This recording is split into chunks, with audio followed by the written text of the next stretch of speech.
Yeah. I walked up behind him, I hit him with a ski ball, sat there. Finally, I ended up having to ski in front of him and pull him. He wasn't stupid. No, he We're wasn't. going up the trail, and this guy comes down on skis, down the hill like this.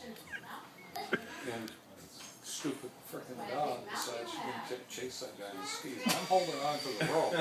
This hand. He pulled me right off my feet and dragged me about 3.5 miles down the hill trying to get that guy on across the skis. But yeah, you think you pull? Not 1 inch. Except when you wanted to chase him. I had to find a snowmobile for a while, just out in the open field. I told my friend not to go fast, because it's really hard to